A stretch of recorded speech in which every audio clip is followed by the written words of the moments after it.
the National News Studio, Sri Lanka.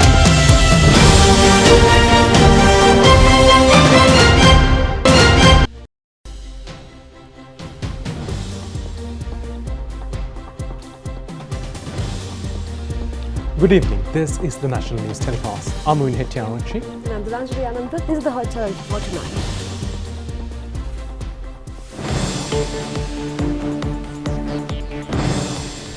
The court ordered to hand over the infant abandoned in a train to the original parents under strict terms. The Professionals Trade Union Collective says the President's secretary has promised them to have a discussion with the President. The wanted criminal nicknamed Burumuna arrested. 4 Palestinian nationals killed by an Israeli army attack.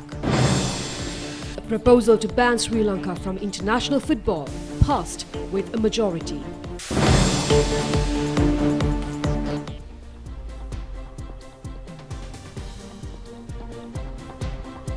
Now for those and other stories in detail on your top story. The fourth magistrate has ordered today to hand over the infant who was abandoned in the Meenagara trade recently to the parents of the child under the supervision of the probation officers. They informed the courts that the parents of the child are ready to legally marry. Accordingly, the magistrate ordered to hand over the child to the parents. The courts ordered the probation officers to check whether the parents are able to breastfeed the child properly and stop the proceedings for a while. Later, the probation officer informed the courts that it is appropriate to hand over the infant to the original parent. The court also ordered the parent and the child should be directed to DNA tests at the Government Analyst Department on the 21st of the month. Accordingly, the magistrate ordered the parents to be released on surety bail worth 500,000 rupees. Both the parents and the grandparents of the infants have expressed their willingness to bring up the child. The case will be resummoned on the 2nd of June for records of the probation officers.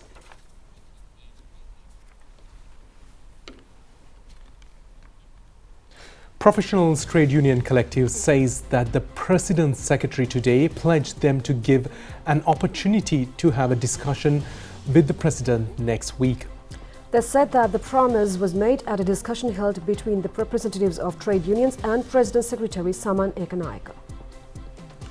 The discussion was held at the Presidential Secretariat. Representatives from several trade unions, including Government Medical Officers Association, University Lecturers Association, the Bank Employees Union, participated at this meeting. After the discussion, the trade union representatives told media that this discussion was held today as an access to the discussion with the President. Secretary of the GMOA, Dr. Harith Aludge said that they are not fully aware of the set of solutions presented by the President's Secretary under the guidance of the President. They expect to define a definite time frame within which reasonable solutions should be given. If this takes time, an interim solution should be arranged. He said that, however, the President's Secretary expressed a positive response for their demands. The wanted criminal Ravindu Sankar De Silva, alias Burumuna, was arrested by the Avisavela police today. He had fled from the police custody at Katunayaka Airport on the 25th of February when he was arrested at the departure terminal in an attempt to go abroad. The police had started investigations to arrest the suspect in regard to the killing of the hotel owner in Hanvalla in last December. Various individuals have supported and abetted him to evade the police following the shooting in Hanvalla. The police stated that 10 suspects and 4 vehicles have been taken into police custody in this connection. The police suspect had attempted to flee from the country with a fake passport under the name of Ravindu Warnaranga, the immigration official who handed over the suspect to the police at Katunayaka Airport. However, the suspect fled the police custody with the support of 2 Buddhist monks.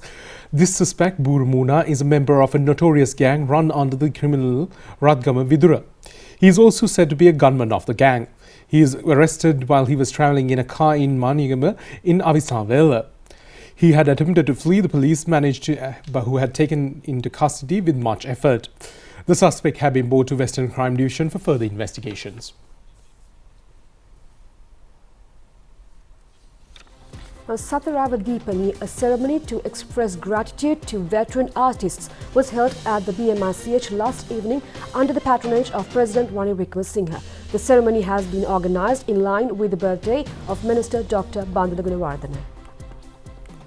Prime Minister Dinesh Gunawardena, former Presidents Mahinda Rajapaksa and Maithripala Sirisena, and a number of ministers and parliamentarians participated at this ceremony. A group of veteran artists who contributed to films produced by Bandula Gunawardena was felicitated at this occasion.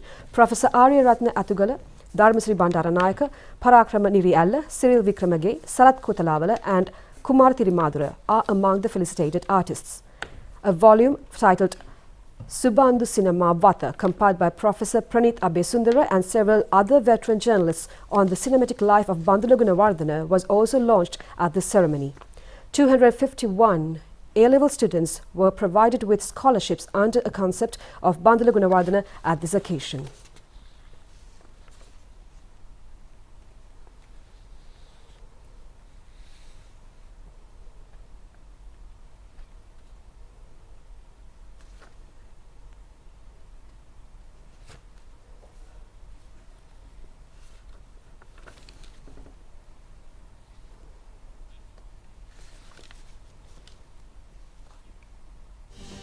The first round of the Jatika Rupavahini 2023 competition to select the New Year Prince was held at the ChannelEye Rupavahini Corporation premises today. Over 1,000 youth throughout the island have fielded applications for the contest.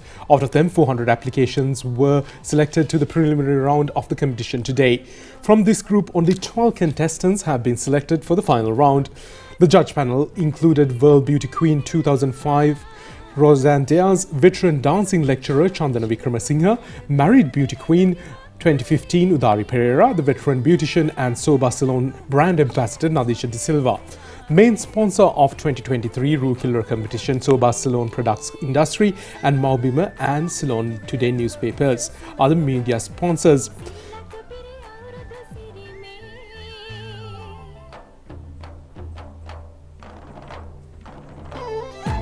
රටේ නාලිකාව ඉතින් කොතෙකුත් නාලිකා තිබුණත් කොතෙකුත් වැඩසටහන් කළත් ගුණාත්මක බවින් ඉහළ සියල්ලටම පූර්වාදර්ශය සපයමින් වැඩසටහන් කරන නාලිකාවක් තමයි ජාතික රූපවාහිනිය. පහුගිය වසර කිහිපය දක්වා ජාතික රූපවාහිනිය රූ කිරුළ කොහොමද පැවැත්වුනේ? එහි ගුණාත්මක බව කොහොමද?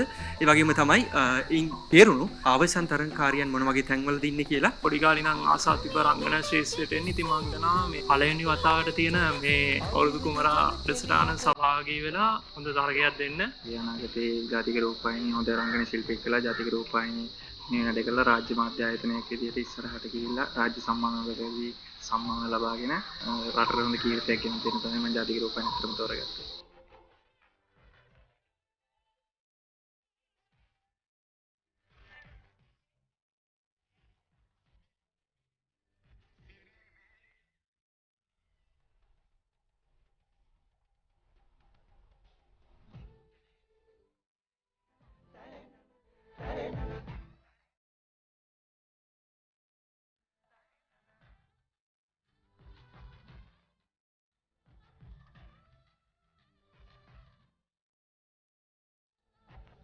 අවුරුදු කුමාරයා තේරීමේ තරගයේ ප්‍රතිඵලත් Chairman of the Sri Lanka Rupavahini Corporation, W.B. Ganegala, said the results of the final competition will be announced on the 15th of April at our New Year's ground in Biyagama. We know that our weavers will take part in these events enthusiastically. The chairman requests the weavers to be with the national television forever.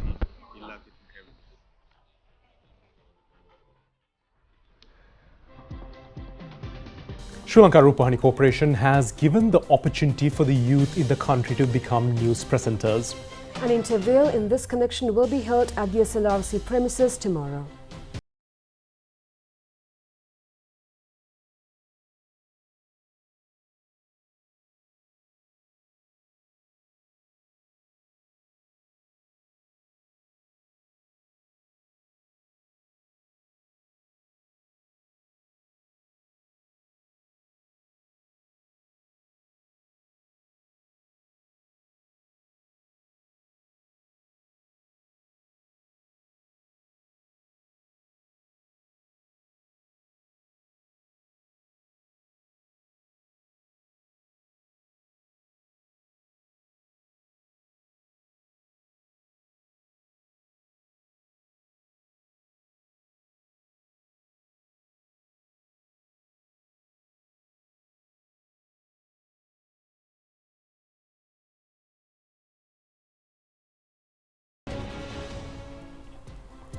Prime Minister Dinesh Gunawardena says that the quality of trade unions and their actions will be decreased if the power of the trade rights is misused for malicious demands.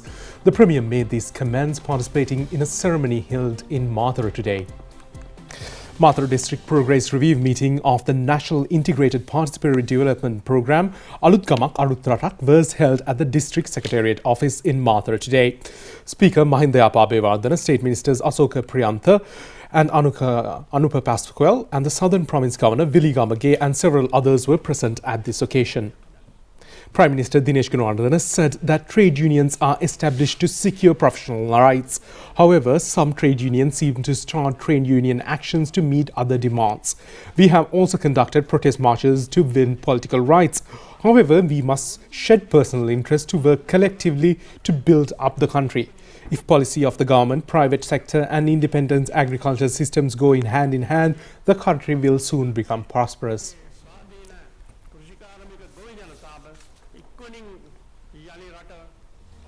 The government has decided to pay the entire interest of the educational loan given to students who study at private universities. Earlier, it was decided to pay the half of the interest. The students who do not qualify for state universities after the A-level examination select private universities to continue their higher education. However, they face many difficulties in paying the relevant costs to private universities. Therefore, the government has arranged a loan facility of 1.1 million rupees to make payments since last 5 years. Minister Rajasya Balapitiya said that as we all know, the interest rates of loans are very high at present. According to the banks, the interest rate may exceed 25%. Therefore, the President has specially mediated to this matter and taken a decision to pay the entire interest by the government. This proposal will be submitted to the Cabinet and the Cabinet may take immediate action to implement it for the welfare of the students. Now, the first stage of the cinematic dialogue for 2023 with the aim of nurturing cinematic culture was held in Colombo yesterday. It was titled as The Middle Path of Cinema and H.D. Premaratna. Veteran cinema analyst Gunasiri Silva and film director Udayakanta Varasurya delivered the lectures at the cinematic dialogue held in Tharangalani Hall in Film Corporation. The film Mangalatega, directed by H.D. Premaratna, was screened in line with the dialogue. The Film Corporation has organized such an academic discussion at each month. This event was organized as a felicitation to veteran film director H.D. Premaratna and to enlighten the viewers on the socio-economic and political backgrounds in H.D. Premaratna's films. Chairman of the Film Corporation, Deepal Chandraratna, and a number of other artists were present at the occasion.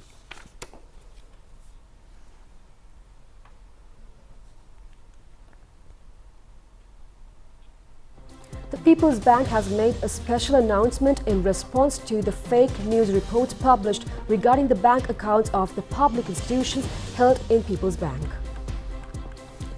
The marketing department of the People's Bank says that no institution or body has directly or indirectly requested to close down their accounts maintained at the People's Bank at present.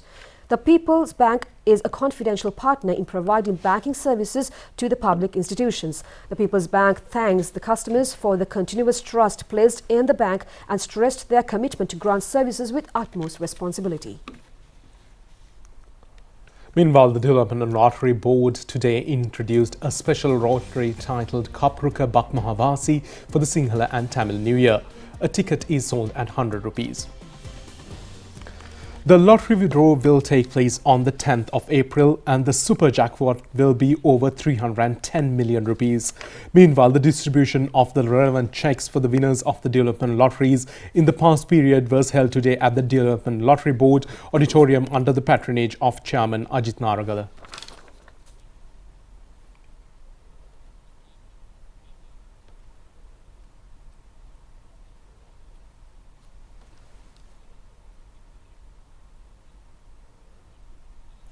Former Ampara district parliamentarian PHP Sena passed away today. He met with an accident recently and was undergoing treatment in hospital in a serious condition at the time of his demise. His vehicle knocked down on a bus along with the Akkarepattu Pothville main road recently and was admitted to the Akkarepattu hospital. Later, he was transferred to Kalmane hospital and then he passed away.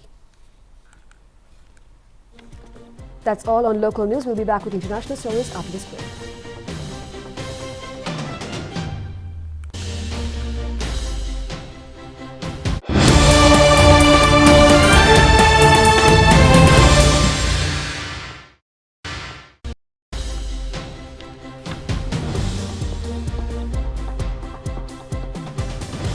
Welcome back. On foreign news, Israeli forces have shot dead 4 Palestinians during an under-recovered raid in the city of Jenin in the occupied West Bank.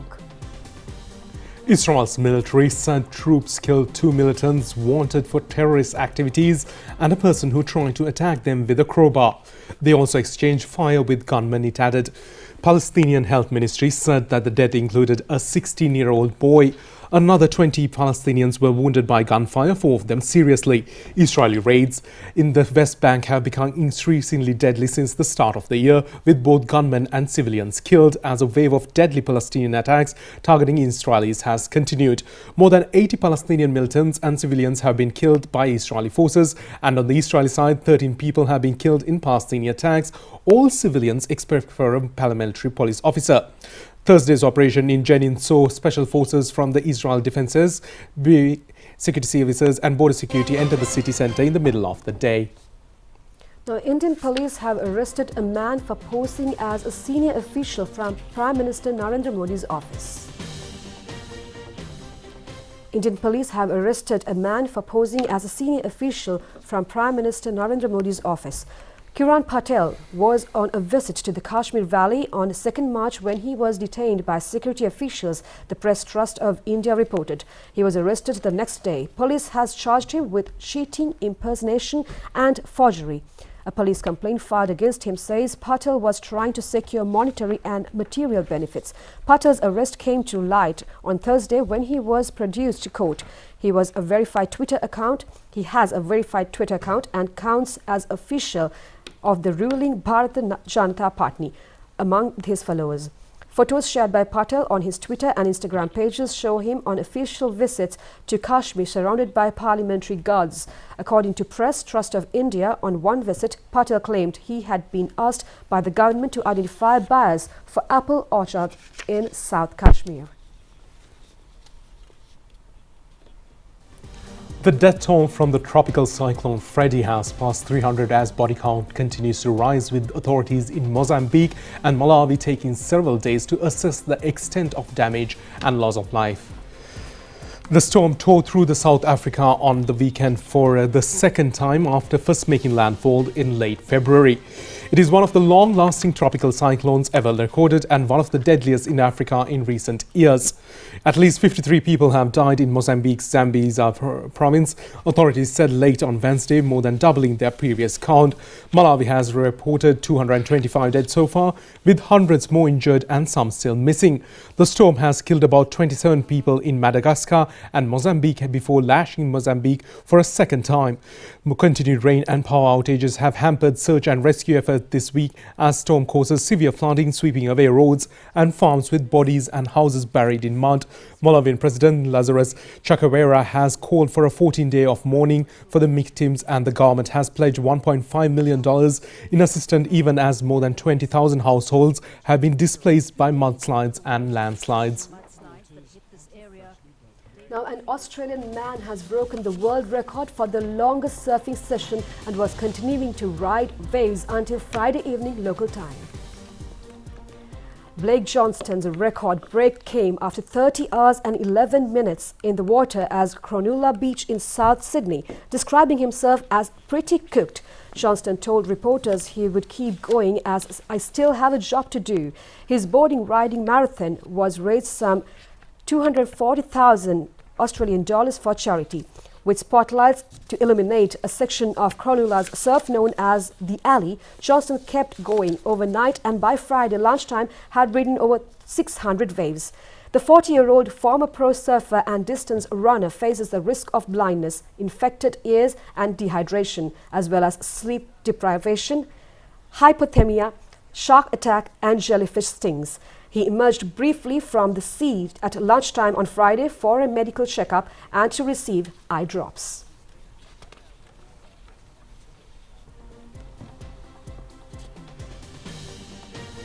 Now, at least one person has been killed and 2 injured in a fire at a building used by Russian Federal Security Service in the southern city of Rostov-on-Don. Rostov's regional governor said a short circuit appeared to have caused the fire, which ignited fuel tanks. The city is the capital of southern Rostov region, bordering on the Donetsk and Luhansk region of Ukraine, currently the scene of intense fighting in the war.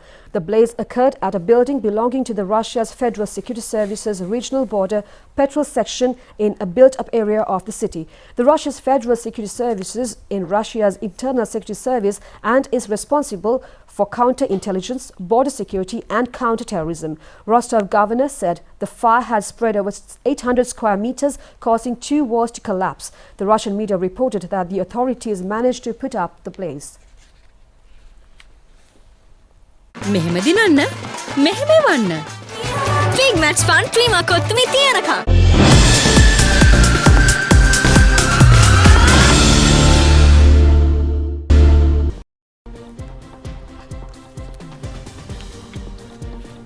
Now on to sports news. At first, a look at the ban on Sri Lanka from the FIFA Federation. 197 countries have voted for the proposal to impose the ban, the international football to Sri Lanka, and the voting was held at the FIFA General Meeting in Rwanda. Over 2,000 members, including senior executive officers of the International Football Federation, were present at the General Assembly. Chairman of the Federation, Gianni Infantino, presented the proposal of banning on Sri Lanka for voting for or against. Then 197 votes were received for the proposal and only 1 vote casted against. The World Football Federation imposed a ban in January this year on Sri Lanka under the charge of the Ministry of Sports having unnecessary influence to the World Football Federation and thereby violating the charter of the federation. Currently, the test series between Sri Lanka and New Zealand is in progress. After a first exciting test, the second test between Sri Lanka and New Zealand started in Wellington today. At the stumps of today, New Zealand were 155 runs for the loss of 2 wickets in the first innings. The match was delayed due to wet outfield. Uncapped Nishan Madhushankar today started his test debut. Sri Lanka won the toss and elected to field first. Accordingly, Tom Latham and Devon Conway started the innings and maintained partnership of 87 runs. Kasun Rajitha and Dhananjay De Silva claimed 1 wicket each.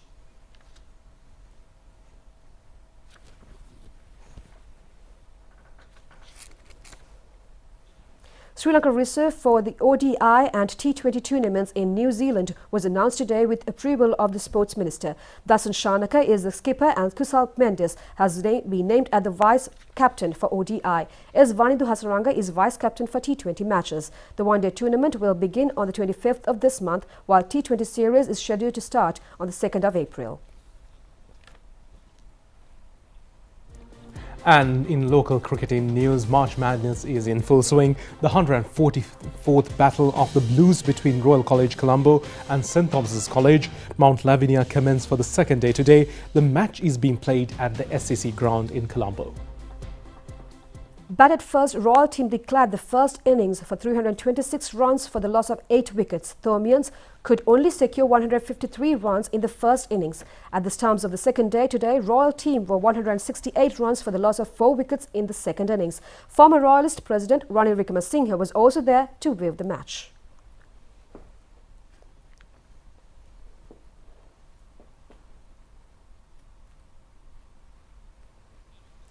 The 118th Lovers Battle between Richmond and Mahinda Colleges in Galle started today at the Galle International Esplanade. Mahinda College scored 316 runs for 8 wickets in the first innings. At the stumps of the first day, Richmond team was 74 runs for 3.